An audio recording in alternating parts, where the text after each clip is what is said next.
Hello, my name's Sue and I'm from Hobbycraft in Carlisle, and today we're going to be covering some basic embroidery stitches. If you'd like to join in with today's project, you'll need some fabric, an embroidery hoop, some embroidery threads, a needle and some scissors. So the first stitch I'm going to start with today is a running stitch. Now normally I would only use 2 or 3 strands of embroidery thread, but today I'm going to use 6 just so you can see the stitches. I'm also going to put a knot in the end. If you're working on a project, you may not want to knot it, you may want to tie your ends in instead. So to do your running stitch, you fetch your needle up through your fabric and you take it back down and you leave a space the same size as your stitch and back down.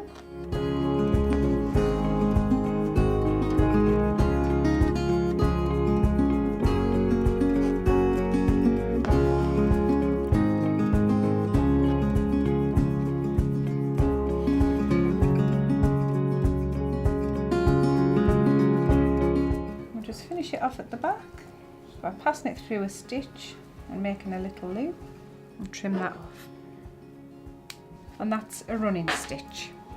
So the next stitch I'm going to do is a back stitch, which is very similar to the running stitch, except we also fill the gap in. Again, I'm going to do about 5mm stitches, come back up, but this time you go back in to the end of the stitch you've just left, joining them together. So you come up at that end, 5mm stitch, come up 5mm on, and back into the previous stitch. And we're going to work that all the way around. Just finish that one off.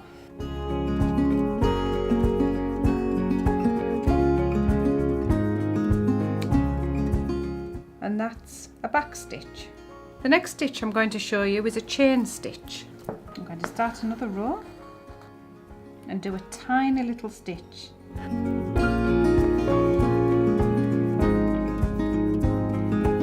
going to come down 5 or 6mm.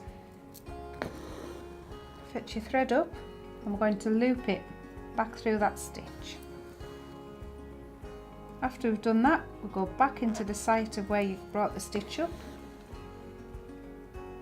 like that. And again, fetch your stitch up,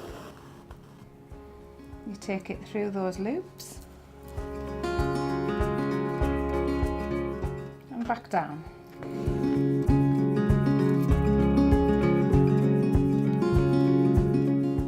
Up through those loops and back down,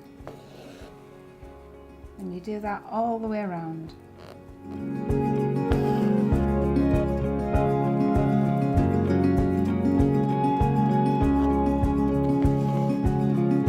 And that was chain stitch. For any more information on the products we've used today, visit the website or pop into store and talk to a colleague.